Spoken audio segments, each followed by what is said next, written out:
Okay, I have to be honest with you right off the bat.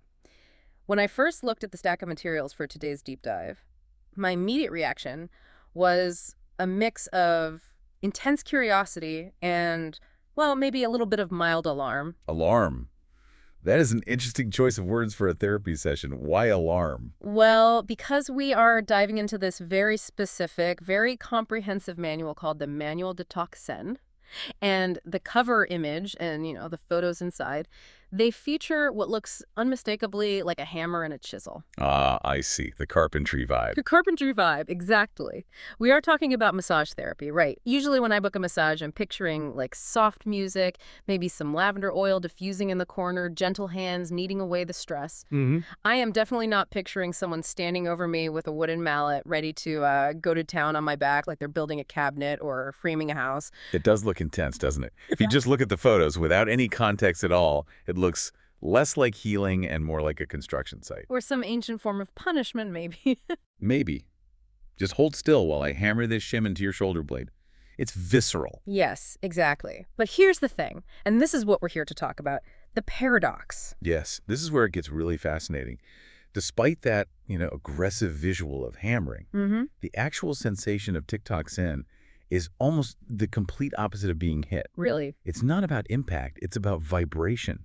It's rhythmic, it's hypnotic, and for many, many people, it is significantly more relaxing than a deep tissue massage where a therapist is digging a sharp elbow into your spine. That is a huge claim. Uh-oh. Because my brain sees a hammer and just thinks, ouch. And that is a very common first reaction. It's a natural one. But today, we are going to suspend our disbelief. Okay. Our mission is to unpack this specific manual by Leunam, Meléndez and Manuel del Valle, Colón. We're going to figure out how hitting someone with a stick, politely, rhythmically, and with great precision, can actually be a profound form of healing. Right. We're talking about clearing energy blockages, ancient Thai traditions, and I guess we're definitely going to talk about the physics of vibration. We have to. And what's cool about this particular source, this manual, is that it's not just a dry instruction booklet. It feels like a bridge. A bridge between worlds, yeah. I got that too. It absolutely is. This manual is unique because it's so deeply rooted in the Lana tradition of northern Thailand, which is where Tok Sen comes from. But then the authors, they've integrated concepts from Japanese Zen Shiatsu and traditional Chinese medicine. It's a fusion? It's a total fusion. It's taking the best of several Eastern modalities and combining them into one rhythmic practice. So let's start at the very beginning. The name itself, Tok Sen. It just sounds percussive saying it. Tick-tock, tick-tock. That is exactly the point. It is onomatopoeic. Yeah. You're hearing the sound of the tool in the name. Yeah. Tick-tock literally translates to the sound of hammering or hitting. It's a click of wood on wood. And Sen, I think I know this one from Thai massage. Sen refers to the energy lines in the body. So if you're familiar with Chinese medicine, you know meridians. Right. In Thai massage, we call them Sen lines. So you put it together and you get hammering the energy lines. Hammering the energy lines. It still sounds so industrial. But you mentioned this comes from northern Thailand specifically. Right, the Lana Kingdom, the Chiang Mai area. This is an ancient technique. We're talking centuries old. And the why behind it is actually really practical. If you think about the context of who was getting these massages and who was giving them. I'm guessing we aren't talking about spa days for tourists in the 16th century. Definitely not. Yeah. This was developed by practitioners of Nuad Boran, or ancient massage, who are often working on farmers, laborers, people who worked in the rice fields all day long. So people with back muscles as hard as granite, just dense knotted tissue. Exactly. Hard, dense, overworked tissue, sun-baked skin. Now imagine you are a therapist. If you try to release that kind of deep, calcified tension with just your thumbs and fingers, what happens to you? You're going to burn out. Your thumbs are going to give out after like 2 patients. Your wrists, your hands, it's not sustainable. Precisely. Fingers are soft. Bone and deep tension are hard. So Tok Sen was developed partly to save the therapist's hands. It's about preservation of the healer, but also because of the physics of efficacy. A mechanical vibration can penetrate so much deeper than manual pressure. How does that, can you break that down? How does that work? Well, if I push on your shoulder with my thumb, I can only go as deep as the tissue physically yields. I'm compressing the tissue from the outside in. Okay. But if I send a vibration through the tissue, that wave travels. It's like a ripple in a pond. It travels through the muscle, through the fascia, all the way down to the bone. It's like the difference between pushing on a wall and knocking on a wall. When you push, not much happens. When you knock, the sound travels all the way through to the other side. That is a perfect analogy. A Yeah. perfect analogy. And that vibration is what we are using to move lum. Lum. Okay, let's unpack that term. Is that the Thai version of qi or qi? It is. In traditional Chinese medicine, we talk about qi or qi. In the Thai tradition, it's lum, which literally translates to wind. Wind. I like that. Yeah, the fundamental belief is that life energy should flow through the body like wind. It should be breezy, moving, dynamic. The image of wind feels more active than energy, actually. Wind implies movement. It's not static. Exactly. When you have pain, stiffness, or disease, it's because that wind is trapped. It's stagnant. It's like a room with the windows closed for 100 years. The air gets stale, musty. So the knot in my shoulder isn't just a tight muscle. It's a pocket of stale air. A windless pocket. In this philosophy, yes. And the goal of Tok Sen and the manual actually uses the subtitle Move to Qi, or Move Your Qi, is to create flow where there is stagnation. The hammering creates a vibrational wave that kind of shatters the blockage and gets the wind moving again. So we're not just tenderizing meat here, we're unclogging energetic pipes. That is a very apt analogy. That's exactly what's happening. Now, before we get into the tools, which, again, look super cool and we definitely need to geek out on them, I was really struck by the philosophy section of the manual. I expected to just jump straight into hit must slay with hammer B, but it starts with the practitioner's state of mind. It talks about the 4 states of mind. This is critical. You absolutely cannot separate the technique from the spirit of the practice. In the Thai tradition, massage isn't just a service you buy, it's a spiritual practice. It's deeply built on Buddhist foundations. Right. So the manual emphasizes that the practitioner must embody 4 specific virtues, or Brahma Viharas. Let's run through them, because I think they're actually just good advice for life, not just for massage. The first one is metta. Metta, loving kindness. This is the desire to make others happy. It's the foundation of everything else. You aren't fixing a machine. You are caring for a person. If you approach the body with just, clinical detachment, you miss the whole connection. And then karuna. Karuna is compassion, but it's specifically compassion for suffering. It's seeing the pain the client is in, whether it's physical back pain or emotional stress, and having a genuine, heartfelt desire to alleviate it. It's the empathy piece of the puzzle. So it's the difference between I'm fixing your back because you paid me and I'm fixing your back because I genuinely want you to be free of pain. Exactly. The intention changes the quality of the vibration itself. Then you have mudita. Mudita. This one is interesting. It's a little more subtle. Mudita is sympathetic joy. Right. It means feeling joy when others are happy or fortunate without any envy. Okay, so how does that apply to massage? In a healing context, it means celebrating the client's healing as if it were your own. If the client gets off the table and says, wow, my pain is totally gone, you don't just say, good, that'll be $50. Right. You feel that joy with them. It dissolves the ego of the therapist. It's not, I fixed you. It's, we found healing.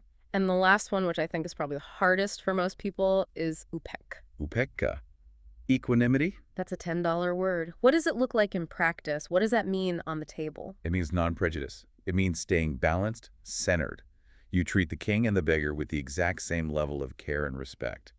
You don't judge the body on the table. So you aren't thinking, oh, this person is really out of shape, or wow, this person has great muscles. You're not making those judgments. Exactly. You aren't judging the old body, the young body, the injured body, the tattooed body. You are a neutral vessel for healing. Because if you approach Tok Sen with judgment or aggression, the hammer just amplifies that energy.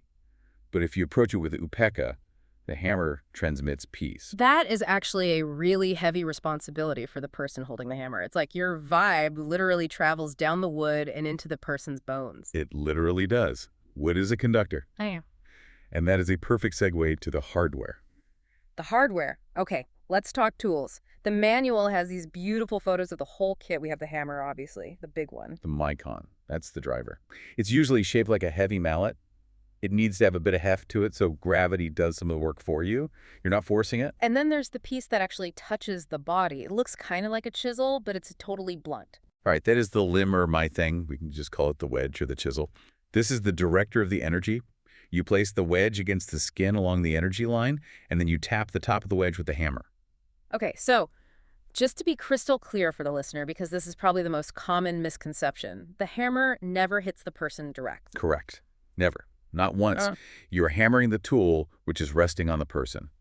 And this allows for incredible precision and control. You aren't playing whack-a-mole with someone's spine. Thank goodness. And there are different shapes for that wedge piece, right? I Oh. saw a cylinder one in the manual as well. Yes, the Maison Grabach, the cylinder. This is crucial for integration or for working on more sensitive people. What's the difference in feeling? Why would you use one over the other? The wedge is focused. It's like a laser beam of vibration. It gets into the deep grooves between muscles right along the bone. The cylinder is wider and flatter. It's more like a floodlight. It diffuses the vibration, so it feels more like a deep thrumming spread over a larger area. The manual suggests using this for, say, elderly clients, or bony areas like the shins, where the wedge might feel too sharp or intrusive. Now, here's my favorite part of the tool section, the wood itself. The manual gets a little mystical here, and I am here for it. It talks about tamarind wood. Yes, tamarind is the traditional choice, but not just any tamarind. Ideally, it should be wood from a tamarind tree that has been struck by lightning. Yes. The lightning tamarind. Why? Is it just because it sounds incredibly cool? It does sound undeniably cool, but there's a logic, a spiritual logic, to the legend. The belief is that a tree struck by lightning has absorbed the power of the heavens. It is electrically charged with celestial energy. So it's supercharged wood. It's supercharged. So when you use tools made from that wood, you aren't just using dead timber. You are using a conduit of high-voltage spiritual power. And in the tradition, this is believed to help drive out bad spirits or negative energy much more effectively. That is epic. But okay, even if we strip away the magic, is there a practical scientific reason for tamarind? Absolutely. The physics actually supports the magic here. Tamarind, along with teak and neem, which are also used, is an incredibly dense hardwood. And why does the density matter so much? You need resonance. If you used a soft wood, like pine or balsa, the wood would just absorb the shock. It would dampen the blow. It would sound like a dull thud. It wouldn't try. It wouldn't travel. With a dense hardwood, that click of the hammer on the wedge transfers almost 100% of that kinetic energy into a vibrational wave. It rings true. So the density makes it a much better conductor of the vibration. Exactly. It ensures the vibration goes into the patient, not getting lost in the tool itself. And speaking of ringing, we have to talk about the sound. The manual mentions that the tick-tock talk isn't just a side effect of the therapy, it's actually part of the therapy. It's weirdly hypnotic, isn't it? It really is. I was watching the videos and I found myself just zoning out, kind of getting into a trance just listening to it. It acts as a metronome for the nervous system. Our bodies are rhythmic machines. We have a heartbeat, a respiratory rate, craniosacral pulses.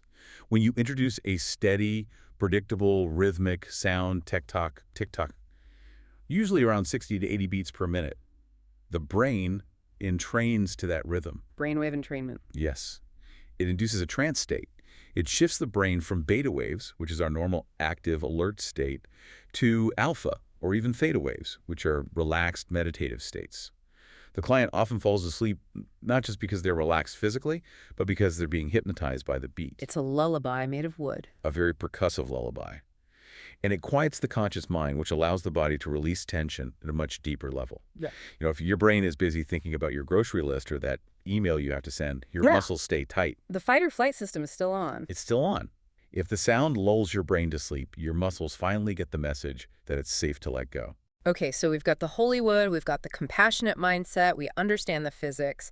Now, how do we prepare? I actually tried the breathing technique mentioned in the manual at my desk this morning. It's called inner hammer breathing. I'm glad you tried it. It's the practitioner's ritual. Before you even touch the client, you have to establish your own internal rhythm. Walk us through it again. It was 4-2-6, right? The sequence is specific.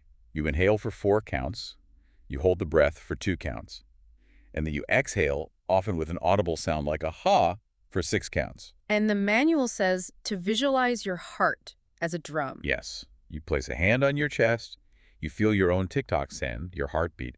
You sync your breath to that internal rhythm. It oxygenates the blood, it calms the nervous system, and it centers you completely. Why is this so important? Can I just, pick up the hammer and You cannot give what you do not have.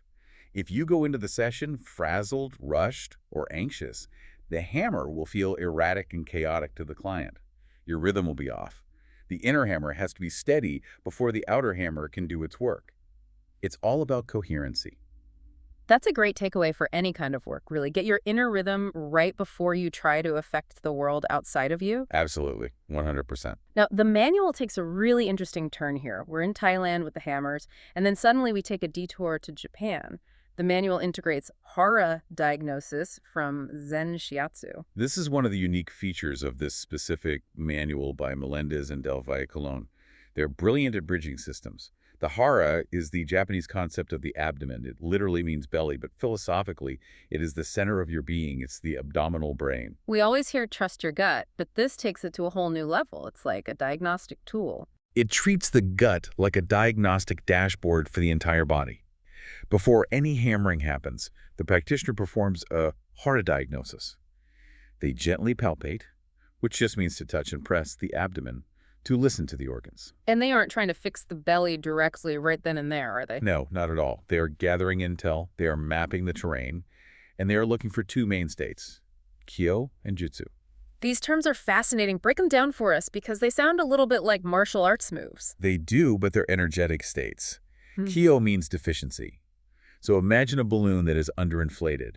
When you press it, it offers no resistance. Your hand just sinks in. It feels empty, weak, maybe even cold to the touch. That is kyo. It needs support. It needs to be tonified, to be filled up. Okay, so that's deficiency and jutsu. Jutsu is excess. Think of a tire that is overinflated, like it's ready to burst. When you press it, it pushes back at you. It feels hard, rigid, resistant, maybe warm or even painful.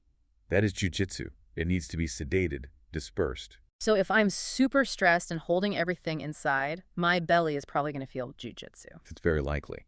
And the manual provides a literal map. It's like a geography of the organs on your stomach. The top center, right below your sternum, is the heart area. The sides, under the ribs, are the liver and gallbladder. The lower center, below the navel, is the kidneys and bladder. So let's play this out. If the practitioner presses on the right side of my ribs, that's the liver zone, and it feels like a hard rock. So, jujitsu. What does that tell them? It tells them there is stagnation in the liver energy. In Chinese medicine, the liver is responsible for the smooth flow of qi and emotions. If it's stuck, you might be irritable, frustrated, you might have tight tendons, or even headaches. Okay, so how does that information change the actual massage, the Tok Sen part? Well, when the practitioner picks up the hammer, they aren't just going to tap randomly over your whole body. They're going to focus specifically on the liver meridians, which run down the inside of the legs, to help clear that blockage they found in the belly.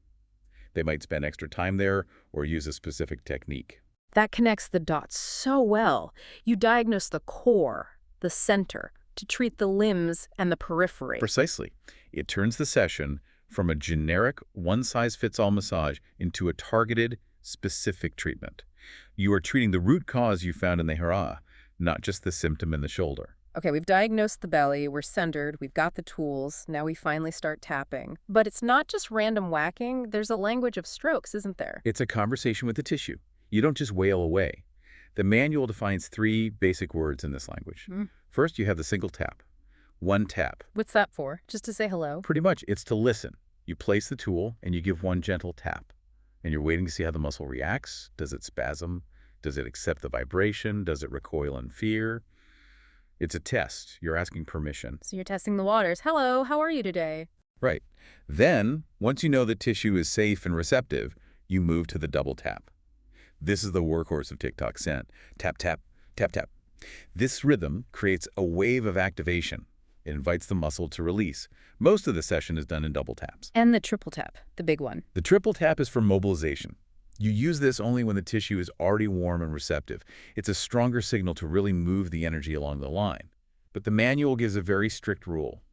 Never more than 3 taps in one spot. Why? What happens if you tap 4 times? Does the person explode? They won't explode, but energetically, you don't want to drill a hole in the person's energy field. You have to keep moving. The whole goal is flow, not excavation.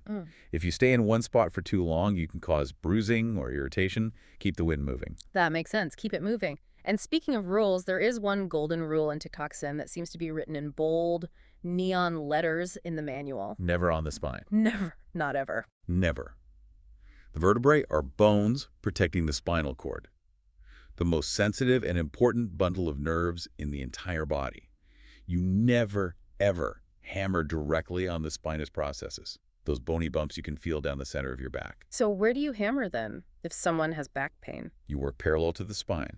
There's a groove, a channel, between the spine itself and the long back muscles, the erectors. That is the sweet spot. That's where the bladder meridian runs. You are treating the support cables, not the central pillar itself. Safety first. I like it. And also, never directly on joints. No knees, no elbows, no ankles. Hammering a joint capsule is painful and potentially very damaging. You work around the joint to free it up, but you don't hammer the joint itself. Got it. Okay, let's dive into the body protocol. This is the meat of the deep dive. The manual lays out a very clear step-by-step journey through the body. We usually start face down, right? Prone. Starting on the back is traditional. It's where we carry our armor, our burdens. It's the posterior chain, the yang side of the body. Let's start with the upper back, the trapezius and rhomboids. Desk worker territory. This is a high-tension area for almost everyone.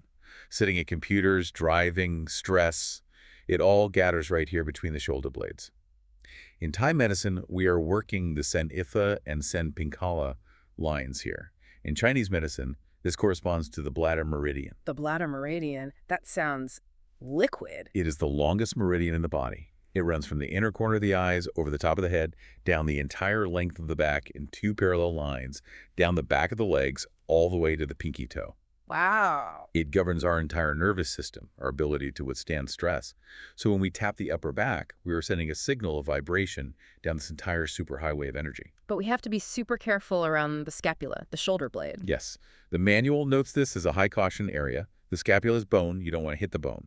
But the muscles on top of it and underneath it, the infraspinatus, the rotator cuff, are often just glued down. They call it frozen wing sometimes. So how do you handle that? How do you get in there? The practitioner uses the wedge tool with incredible precision. They'll have the client move their arm to lift the scapula up, creating a space to work underneath it. They work to peel those muscles off the bone, vibrating the tension out of the shoulder joint without ever hitting the bone itself. It requires a lot of skill and anatomical knowledge. Okay, moving down the back, we get to the lumbar region, the lower back. The manual mentions addressing the door of life. That sounds important. It's hugely important. That's the Ming Men point, right between the kidneys and the energetic body. In Eastern medicine, the kidneys are the battery pack of the body. They hold our ancestral energy, our vitality, our essence. So if someone is burned out, running on empty, tired all the time, their lower back often feels cold, weak, or empty. That Kyo state we talked about from the Hera diagnosis. Tok Sen here is restorative. The rhythmic tapping acts like a charger for the battery. It wakes up the kidneys. But again, I'm guessing you're being really careful. Extremely. Strictly on the muscles, the quadratus lumborum and the erectors, avoiding the vertebrae and also the floating ribs, which are very delicate. Okay, moving south. The glutes. Now, the manual calls the glutes the emotional storage. And I laughed at first because, the phrase pain in the butt. But it seems really serious about this. It is very serious. The glutes are massive, dense muscles. But energetically, they are a major crossroads. The gallbladder meridian runs through here in a zigzag pattern. And what is the gallbladder associated with emotionally? What's its job? Decision-making. Yeah. Courage. The ability to pivot and change direction in your life. When we feel stuck, unable to make a choice, or just frustrated by our circumstances, the hips often lock up. We literally sit on our frustration and indecision. So hammering the glutes helps you make better life choices. Is that the idea? In a way, yes. By releasing the physical rigidity in the hips, you release the energetic holding pattern. It's amazing how often clients report feeling a sense of emotional release or sudden clarity after deep hip work. Suddenly, they know what to do about that problem at work or in their relationship. And physically, this is the zone for sciatica, right? Huge. The sciatic nerve runs right under, or sometimes through the piriformis muscle, deep in the glute. When that muscle gets tight, it strangles the nerve, sending pain down the leg. Right. Tok Sen is brilliant here because the vibration can relax the piriformis without the sharp, invasive pain of an elbow digging in there for 10 minutes. The vibration just coaxes it to let go. But the manual has a warning here too, doesn't it? The sacrum rule? Right. The sacrum is that triangular bone at the very base of the spine. You do not hammer the sacrum directly. It's too jarring to the nervous system. You work lateral to it, to the sides and the fleshy part of the glutes. You clear the path for the nerve, but you don't pound on the bone. Okay, let's follow that energy down the legs. The manual distinguishes really clearly between the lateral or outside of the leg and the medial or inside of the leg. This is the yin-yang balance in action. Right. The lateral leg, the outside is yang. It's the gallbladder line again, and also the stomach line. It's associated with action, movement, rigidity. Think of the IT band. It's tough, it's fibrous. You can take the hammering well and often really needs it. And the inside, the medial leg, that feels more vulnerable. It is. That is yin. The liver, spleen, and kidney meridians all run up the inside of the leg. The manual notes that this area is associated with nourishment, fear, and emotional holding. It's softer, more sensitive tissue there. Exactly. Yeah. We instinctively protect our inner thighs. So when the practitioner works here, they have to be much gentler. They might switch to the cylinder tool to diffuse the impact or use a much lighter touch. You don't want to attack the inside. You want to nurture it and invite it to open. And the knee, the joint itself. The knee is a no-fly zone for the hammer, a complete no-go. You work the muscles attaching to the knee, the vastus medialis on the inside, the quads, the hamstrings, but you skip right over the patella, the kneecap, completely. That makes a lot of sense. Now we get to the feet, and I was blown away by the level of detail here. The manual treats the foot like a command center for the entire body. Reflexology is a core part of Thai massage and Eastern medicine in general. The foot is a hologram of the body. Everything is connected. Let's look at the map it lays out. The dorsal side, the top of the foot. Here we are working between the metatarsal bones. This connects to the liver and stomach meridians. Working here helps release tension in the chest and the head. It's great for opening up the front of the body. And the sole of the foot. The plantar side, this is where it gets super specific. The manual says the medial arch, the inside arch, is connected to digestion and worry. This matches the spleen and stomach meridian pathway. If someone has a collapsed arch or pain in that arch, we often look at their digestion or their tendency to overthink and worry. Worrying affects your arches. That's wild. It does. In TCM, the spleen governs overthinking. When we worry, we kind of knot up inside, and that tension reflects in the corresponding meridian in the foot. Tapping the arch gently can help ground that anxious energy. And the center of the foot, it calls it the bubbling spring. Kidney 1, the very first point on the kidney meridian. It is the only acupuncture point on the sole of the foot. Is our direct connection to the Earth's energy. So what's its function? Tapping here is incredibly grounding. It pulls excess energy out of the head, so it's great for headaches or insomnia, and brings it down to the ground. It's like it bubbles up vitality from the Earth into your system. And the heel is for exhaustion and aging support. The heel supports the entire weight of the body. In TCM, it's deeply linked to the kidneys and our ancestral energy, our deep reserves. Dry, cracked heels or sharp heel pain often signal deep depletion. So what does hammering the heel do? Tapping the heel sends a vibration up the entire skeletal structure. It's like testing a microphone. Tap, tap, is this thing on? It wakes up the bones. It signals the body to strengthen its foundation, to draw on its deepest resources. It's amazing how detailed this is. We're not just saying rub the feet. We're saying tap the arch to help them stop worrying, tap the heel to give them more energy. Specificity is the key to efficacy. That's the difference between a generic treatment and a therapeutic one. We can't forget the arms. The manual has a really poetic description for the triceps, the back of the upper arm. Yes. It says the long head of the triceps is associated with holding up the weight of the world. I felt that in my soul when I read it. Why the triceps specifically? Think about the posture of carrying something heavy or pushing something away. Yeah. Your triceps are engaged. When we carry emotional burdens, responsibilities, debts, family stress, we contract the back of the arms as if we are physically pushing against a weight. We brace ourselves against the world. Wow. Tok Sen on the triceps helps release that constant bracing. It sends a message to the nervous system. You can put the weight down now. And on the inner arm, the more tender side. The heart and pericardium meridians. This is our emotional vulnerability, our capacity for joy and connection. Tapping here helps open the chest and allows for connection. But again, the inner arm is tender, so we use lighter tools or softer, more nurturing rhythms. So we've hammered the whole body. We've done the back, legs, feet, arms. Are we done? Do we just say, okay, great, see? No. That'd be so jarring. The body is buzzing right now. The nervous system is highly activated in a very specific way. We need the integration phase. This is where we put the tools down. Tools down, hands on. The manual emphasizes finishing with manual compressions long, sweeping strokes with the palms, gentle rocking. Why is that so important? You are smoothing out the vibrational waves you just created. You're telling the nervous system, the work is done, now it's time to integrate this. If you just let them get up off the table, they might feel dizzy, ungrounded, or even shaky. The energy is stirred up but hasn't settled. It's like calming the water after you've thrown a stone in. You have to let the ripples subside. Exactly. Or letting the final chord of a song ring out before you start clapping.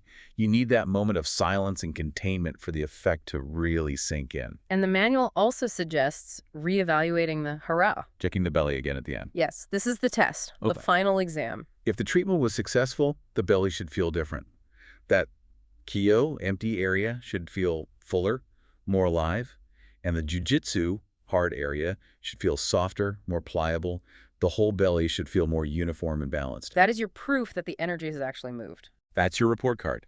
It keeps the practitioner honest and shows the client that a real change has occurred. Before we wrap up, we absolutely need to talk about safety. We mentioned the spine and joints, but are there people who should just say no to Tok Sen entirely? Yes, contraindications are vital. Tok Sen moves blood and energy very, very strongly. So, pregnancy, especially the first trimester, is a strict no. We don't want to destabilize the womb in any way. Makes sense. Absolute no. Fractures, obviously. Don't vibrate a broken bone, any open wounds. And a major one, thrombosis or blood clots. Oh, wow. Yeah, that could be really dangerous. If someone has a history of deep vein thrombosis or blood clots, strong vibration could theoretically dislodge a clot, which can be life-threatening. So you never hammer over varicose veins or on someone with active thrombosis. And fever. If the body is fighting a fever, it's already working overtime. Moving the blood faster with vibration just spreads the heat and exhausts the system. You just need to let them rest. Good to know. So, zooming out. What is the big takeaway here? We've learned about hammers, chisels, lightning wood, and belly maps. But what does this tell us about the human body and about healing? I think the biggest takeaway for me is that Tok Sen challenges our Western assumption that deep work requires heavy force. We tend to think that if we want to release a deep knot, we have to crush it with an elbow. The no pain, no gain philosophy of massage. Exactly. But Tok Sen suggests that depth is about frequency, not pressure. We are composed largely of water. Water is an excellent conductor of vibration. So we are basically talking bags of water. Structured water. But because of that, when you use Tok Sen, you are treating the body like a musical instrument. You are tuning it. You aren't forcing the muscle to relax. You are resonating with it until it lets go on its own. I love that image, tuning the body. It's less like a mechanic fixing a dent and more like a musician tuning a cello. And it benefits the giver, too. The manual mentions the joy of the rhythm. When you get into that flow tap, tap, tap, tap, it's meditative for the therapist. You aren't exhausted and sore at the end of the session. You're energized. So for everyone listening, maybe next time you have that stubborn knot in your back, don't just look for the strongest elbows in town. Maybe look for the hammer. Look for the rhythm. Look for the rhythm. I love it. This has been a fascinating deep dive into the manual to Tok Sen, and it's a great reminder that sometimes the oldest technologies, a stick and a stone, or in this case, a hammer and a chisel, are still the most sophisticated tools we have. And that healing can sound like a beat, a rhythm. Exactly. Thanks for joining us on this journey through the energy lines. Keep tuning in and keep learning. See you next time.